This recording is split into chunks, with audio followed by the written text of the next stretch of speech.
फवाद साहब ये बताइएगा कि नून लीग के कुछ लोग राब्ते में आए, ये खान साहब ने रिसेंटली बयान दिया है। वैसे तो ये बयान जो है वो सियासी लग रहा था, मगर मिफ्ता इस्माइल साहब जिस तरीके से अपनी जमात के खिलाफ बयान दे रहे हैं तो लग ऐसे ही रहा है कि दरार पड़ नहीं रही बल्कि पड़ चुकी है। नून लीग के अंदर जो भी धड़ा बनेगा और वो जो करप्ट शरीफ फैमिली से अपने आप को दूर करेगा, जाहिर है कि वो एक वो ग्रुप होगा कि जिससे बातचीत मुमकिन है और उनको जो है वो हम इनकरेज करेंगे कि PMLN के अंदर अगर ऐसे लोग हैं जो खुद को करप्ट माफिया से अलहदा करते हैं, ये खुशाइंद बात होगी और ये पाकिस्तान की सियासत के लिए एक मुस्बत मैं समझता हूँ कि एक अमल होगा। तो यकीनी तौर पे ऐसे हर अमल की हौसला अफजाई करनी चाहिए और जो लोग भी शरीफ फैमिली से के एक उस असर व नफूज से बाहर होते हैं, ये पाकिस्तान के लिए एक बड़ा अच्छा और बड़ा I would say positive step. तो आप लोग, आपके साथ कौन कौन से नाम जो है वो राब्ते में? मिफ्ता इस्माइल साहब राब्ते में हैं या शाहिद खान नवासी? नहीं, मिफ्ता शाहिद खान नवासी साहब हमारे बिल्कुल राब्ते में नहीं है। ठीक है। हमारे साथ जो राब्ते में लोग हैं वो इलेक्टेबल्स कह लीजिए, या वो लोग हैं जो समझते हैं कि अगला टिकट जो है वो नून लीग का उनको। चलो ये बता दें, MNAs हैं, MPs हैं, दोनों है, MNAs भी हैं। कोई साबिक वजीर तो शामिल नहीं है इसमें या मौजूदा? ये मैं आपको इतनी डिटेल में अपनी बात कर सकता हूँ। अच्छा, यानी चले हम इस पे पर्दा डाल देते हैं। हाँ जी, पर्दा डाल दें। ठीक है। फवाद साहब, पंजाब की आपने असेंबली तहलील तो कर दी है KPKB, लेकिन आपकी जमात का ये मौकिफ था कि खान साहब को गिरफ्तार करने के लिए प्लानिंग की जा रही है। खान साहब खुद इस बात को बहुत दफा दोहरा चुके हैं। इस चीज से आप लोग कैसे फिर निपटेंगे? आप लोगों ने तो दो बड़े अहम शेल्टर्स जो है वो लूज किए हैं। देखें, ओवरऑल इस वक्त 74 केस है जो इमरान खान साहब के ऊपर किए गए हैं, सिविल और क्रिमिनल मिला के, उनमें से 28 क्रिमिनल है। अब उसमें जिस तरीके से जो मुकदमे बनाए गए हैं, मैं आपको बताऊं, मिसाल के तौर के ऊपर मदीना का वाकया हुआ, ब्लास्फेमी केसेस जो हैं वो हमारे ऊपर यहाँ पे बना दिए गए। इमरान खान के ऊपर टेररिज्म के केसेस बना दिए गए।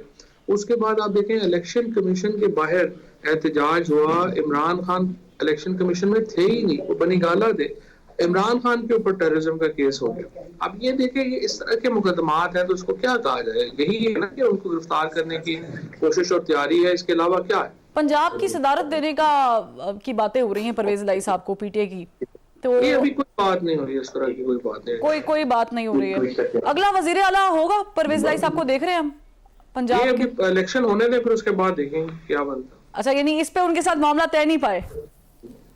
नहीं, अभी उन्होंने कहा था कि इस वक्त अगर हम कोई बात करेंगे तो लगेगा कि हम कोई बार्गेनिंग कर रहे हैं, हम बार्गेनिंग नहीं करना चाहते, और जब ये मामला खत्म हो जाएगा उसके बाद हम बैठेंगे। अच्छा, सिंस हम पंजाब का जिक्र कर ही रहे हैं, आप लोगों ने एक वजीर आला आपके थे उस्मान बुज़दार साहब, और उनकी कारकर्दगी से खुद पार्टी के अक्सर लोग इख्तलाफ करते थे, इवन के यहाँ तक कि किसी बड़े ने कहा भी कि उनको हटा दें। ये क्या मामला था?